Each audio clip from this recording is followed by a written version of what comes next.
जो छूट गया वही बोझ था। यह वाक्य सुनने में जितना सरल लगता है, जीवन में उतना ही गहरा और परिवर्तनकारी सत्य छुपाए हुए है, क्योंकि मनुष्य का स्वभाव पकड़ने का है, छोड़ने का नहीं।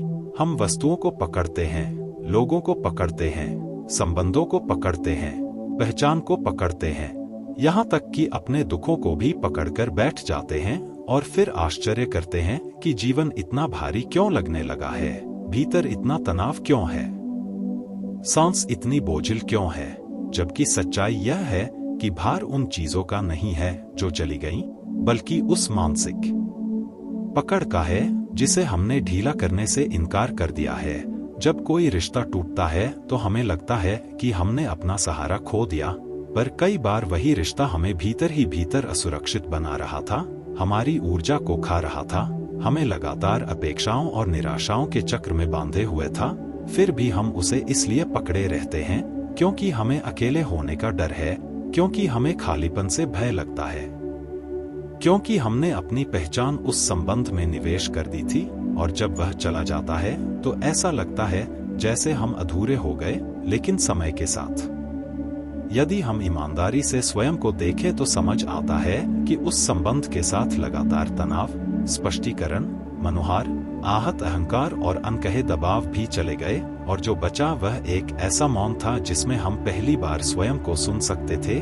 ठीक इसी तरह जब कोई अवसर हाथ से निकल जाता है, हम दिनों तक पछताते हैं, खुद को दोष देते हैं, किस्मत को कोसते हैं, पर शायद वही अवसर हमें एक ऐसे रास्ते पर ले जाता जहां हमारी आत्मा का दम घुटता, जहां हम केवल बाहरी सफलता के पीछे भागते और भीतर से खाली होते जाते, और उसके छूट जाने से जीवन ने हमें मोड़ दिया एक नए दरवाजे की ओर जिसे हम पहले देख ही नहीं पा रहे थे।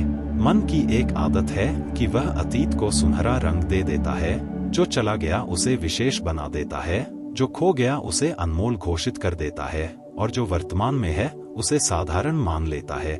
इसलिए हम बार बार पीछे मुड़कर देखते हैं और सोचते हैं कि काश वह अभी भी होता, काश वह व्यक्ति अभी भी साथ होता, काश वह समय वापस आ जाता। लेकिन हम यह नहीं देखते कि उस समय में भी संघर्ष थे, असंतोष था, उलझने थीं। केवल हमारी स्मृति ने दर्द को संपादित कर दिया और सुख को उभार दिया, और इस चयनात्मक स्मृति के कारण हम उस चीज को बोझ समझ ही नहीं पाते जो वास्तव में हमें नीचे खींच रही थी।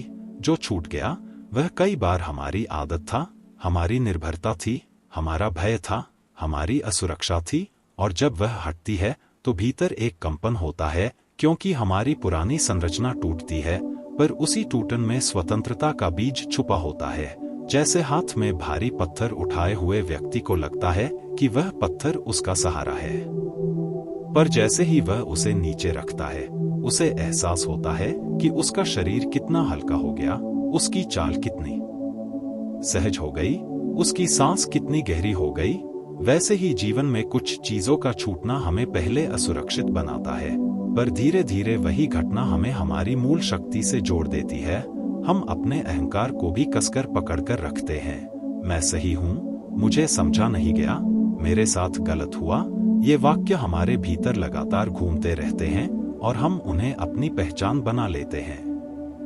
लेकिन जब कोई घटना हमारे नियंत्रण से बाहर होकर हमें हिला देती है और हम उस कथा को पकड़े नहीं रह पाते, तब अहंकार की पकड़ ढीली होती है और हम देख पाते हैं कि जो कहानी हम इतने सालों से ढो रहे थे वही सबसे बड़ा बोझ थी।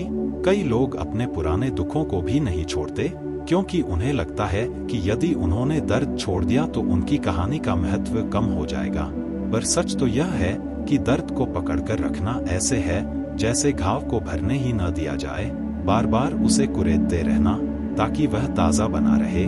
जबकि जीवन हमें बार बार संकेत देता है कि जो चला गया उसे जाने दो, जो टूट गया उसे स्वीकार करो, जो खत्म हुआ उसे सम्मान पूर्वक विदा दो, क्योंकि हर अंत एक जगह खाली करता है और वही खाली जगह नई ऊर्जा, नए अनुभव और नए अर्थ को आमंत्रित करती है। छोड़ना पराजय नहीं है, छोड़ना हार मानना नहीं है, छोड़ना पलायन नहीं है, बल्कि छोड़ना एक सजग निर्णय है कि मैं उस चीज को अपने भीतर स्थायी जगह नहीं दूंगा जो मेरी शांति को खा रही है। मैं उस स्मृति को अपने वर्तमान पर शासन नहीं करने दूंगा जो अब वास्तविकता में मौजूद ही नहीं है। मैं उस व्यक्ति की अनुपस्थिति को अपनी पहचान नहीं बनाऊंगा जिसने अपने रास्ते चुन लिए हैं। जब हम यह स्वीकार कर लेते हैं कि जीवन परिवर्तनशील है, कि लोग आते हैं और जाते हैं, कि अवसर बनते हैं और मिटते हैं, कि भूमिकाएं बदलती हैं, कि शरीर भी एक दिन साथ छोड़ देगा, तब पकड़ थोड़ी ढीली पड़ती है और इसी ढील में राहत छुपी है। जो छूट गया वह शायद इसलिए छूटा क्योंकि वह अपने समय की भूमिका पूरी कर चुका था। जैसे पेड़ से सूखा पत्ता गिरता है तो पेड़ शोक नहीं मनाता, वह नई कोंपलों की तैयारी करता है। जैसे सांस बाहर जाती है तो हम उसे रोक कर नहीं रखते, हम अगली सांस के लिए जगह बनाते हैं। वैसे ही जीवन भी बाहर जाती चीजों के साथ खालीपन देता है ताकि भीतर कुछ नया जन्म ले सके। समस्या तब शुरू होती है जब हम हर जाने वाली चीज को रोकने की कोशिश करते हैं, हर परिवर्तन का विरोध करते हैं, हर अंत को अस्वीकार करते हैं, और यही विरोध मनोवैज्ञानिक तनाव बन जाता है। यदि हम ईमानदारी से अपने जीवन को देखें तो पाएंगे कि जिन घटनाओं ने उस समय हमें तोड़ दिया था वही आज हमारी परिपक्वता की नींव है।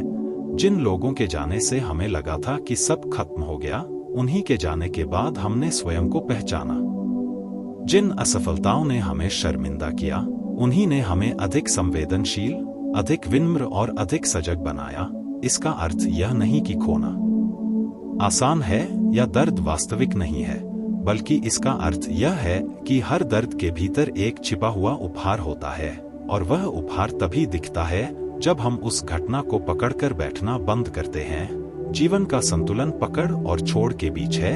हम अनुभव करते हैं, सीखते हैं, प्रेम करते हैं, समर्पित होते हैं, पर जब समय आता है तो विदा भी देते हैं, और यही परिपक्वता है। जो छूट गया वही बोझ था, क्योंकि उसने हमें सिखाया कि हमारी शक्ति बाहरी सहारों में नहीं, भीतर की स्थिरता में है।